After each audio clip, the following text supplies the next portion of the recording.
La pregunta es, ¿cómo fue tu formación? Y por ahí lo que yo quería agregar era si nos querías contar qué de eso se transformó, te apropiaste, qué de toda tu formación se recicló o se... Facilísima, ya te la conté.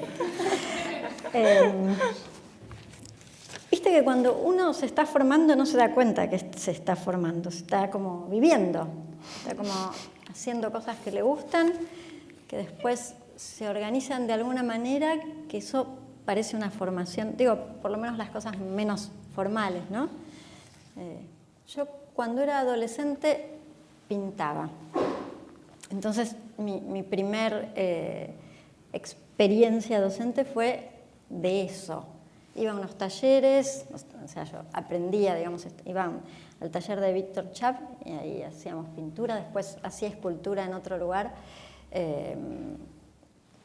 Empecé a tomar clases de danza. Me gustaba mucho bailar, siempre me gustó mucho bailar. Lo que más me gusta hacer es bailar. Bueno, ya lo sabes, hemos compartido, eso se me filtró en las clases. Me inventé como que hay ejercicios que tienen que ser bailando, porque creo que me gusta bailar. Algunos acá lo saben también. Después hice entonces el profesorado de expresión corporal. Estaba de moda la expresión corporal en un momento, estaba muy de moda. ¿Y dónde se hacía eso? Y había un lugar, el estudio de Patricia Stokoe, que era como si fuese el lugar céntrico. Empezabas por ahí. Pero eso era un día a la semana nada más, y me enteré que estaba este profesorado en la Escuela Nacional de Danzas y me inscribí.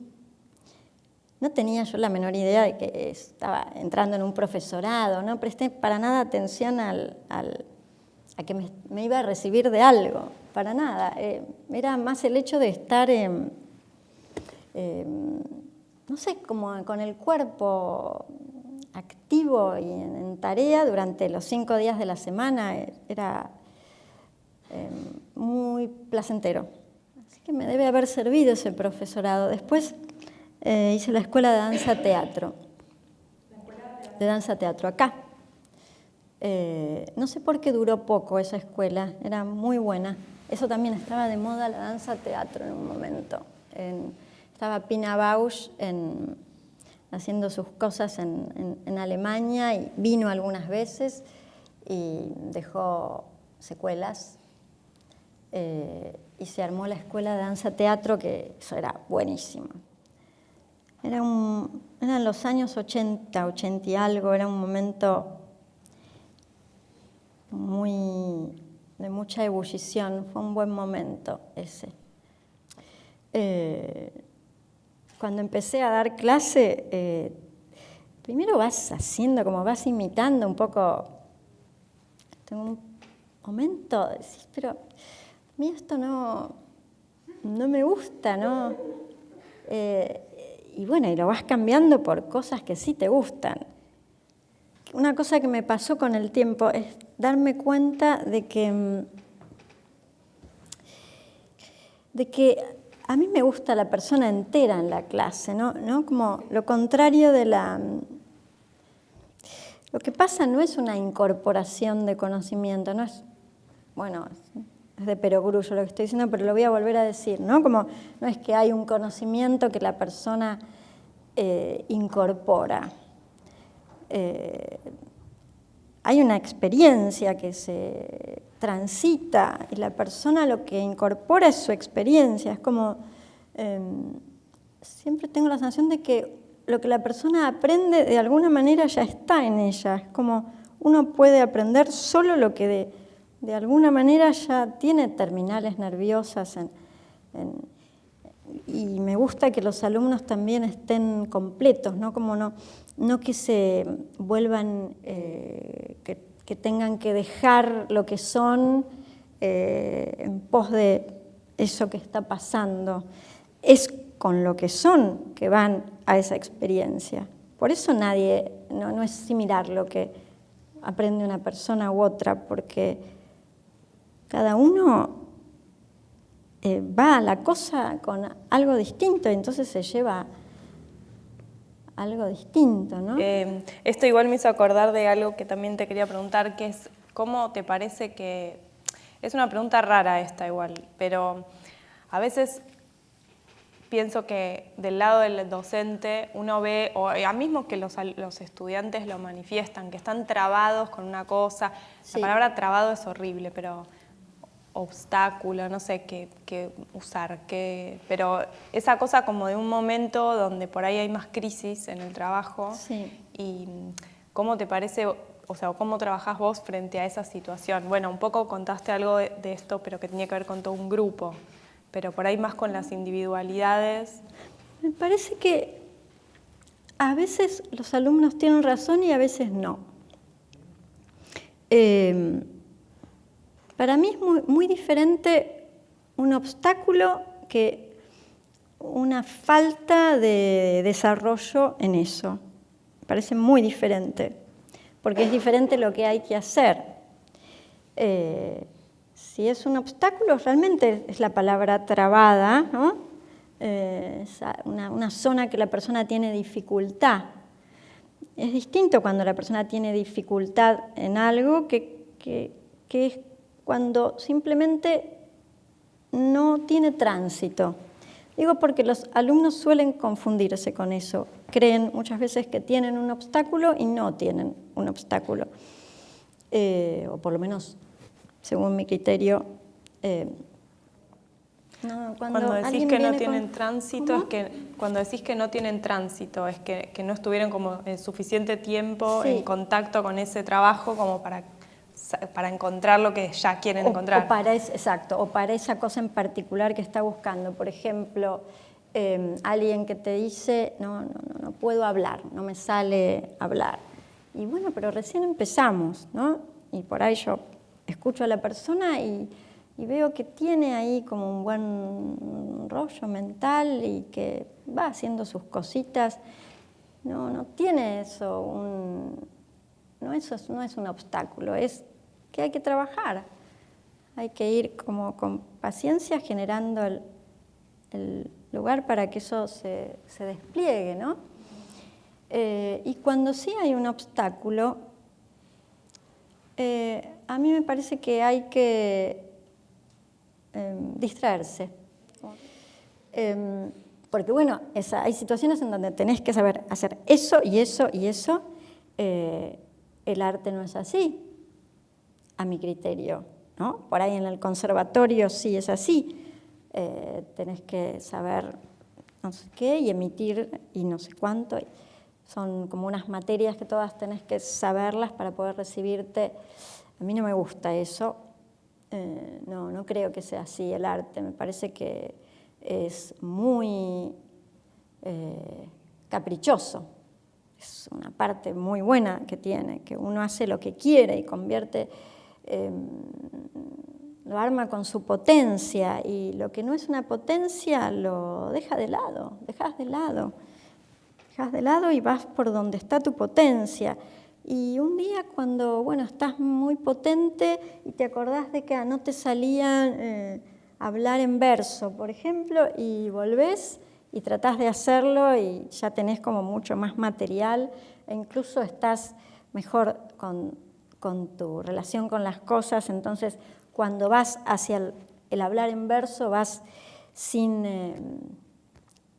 con menos super yo, digamos, ¿no? Con menos preocupación, y podés hacer un contacto más lúdico con la cuestión, y lo vas a hacer, hablas en verso, no sé. Pero me parece que siempre es el camino de la potencia, ¿no? Está buenísimo.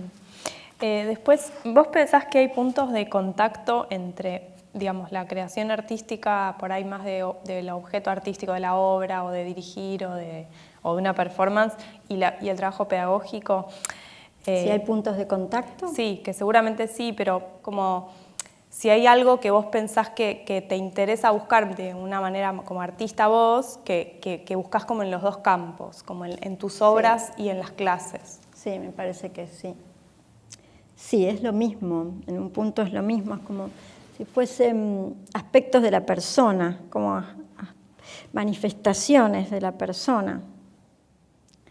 Son los mismos materiales, ¿no? Porque el espacio, el tiempo, los cuerpos, los sentidos, las preguntas sobre la existencia, es como lo mismo. Me parece que lo que cambia es el lugar de la operación, porque cuando estás haciendo obra, el territorio de la operación es el objeto que estás construyendo y todos los participantes son como especies de intermediarios o de posibles medios para llegar al objeto que está ahí, ¿no? Entre todos vamos hacia el objeto que está ahí. En el caso de las clases, el territorio es la persona, es como estás trabajando sobre la persona.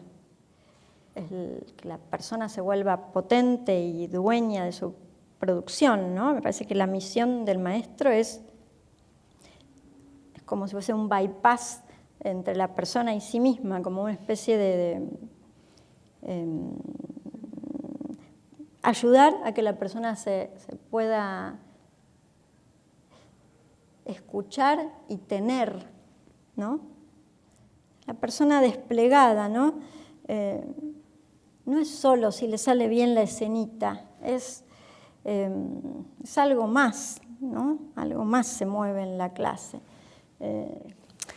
¿Qué lugar pensás que tiene como el miedo en los procesos creativos en general? ¿Cómo es el trabajo con el miedo o de los actores o de los estudiantes? Sí. Porque por ahí es distinto también.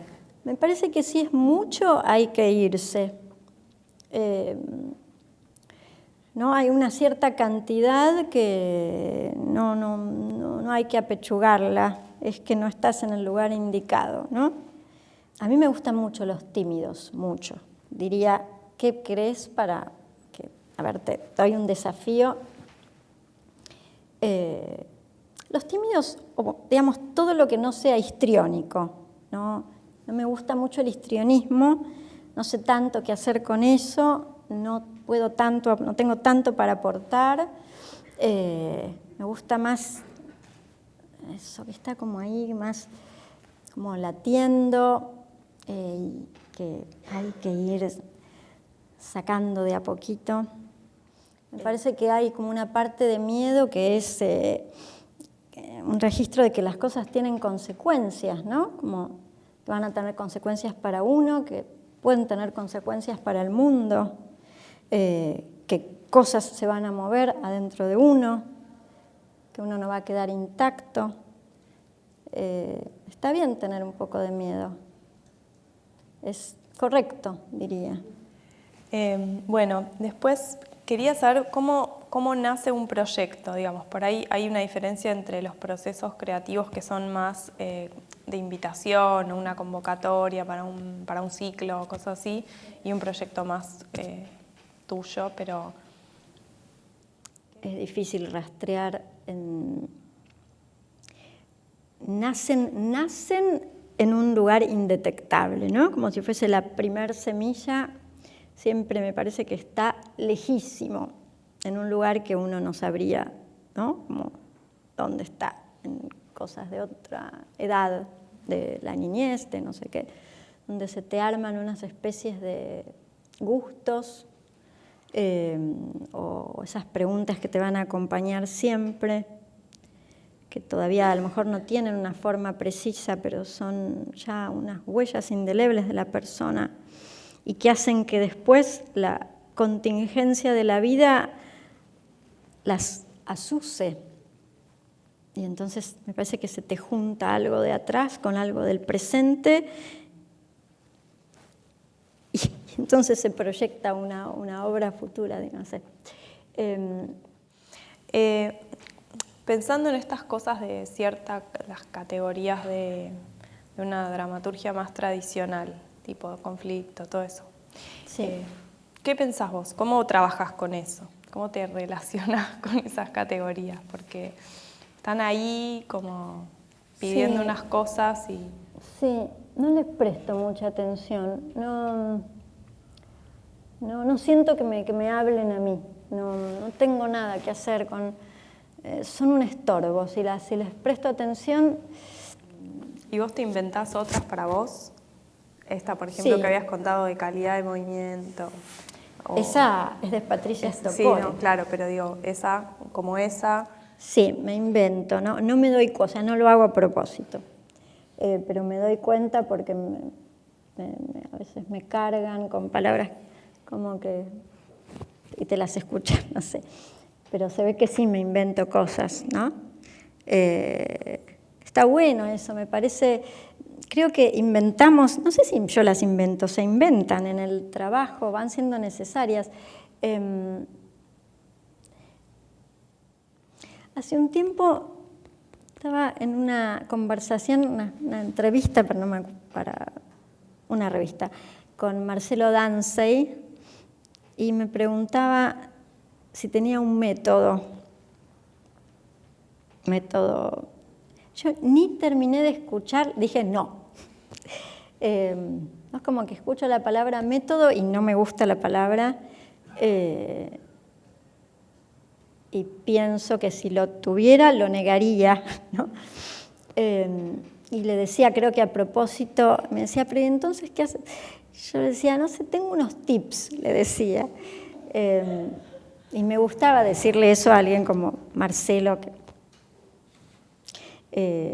Y pienso que sí, que son como unas especies de tips, como que está bueno dejarlos en la categoría, como que podrías abandonar, ¿no? Cambiar por otros en función de lo...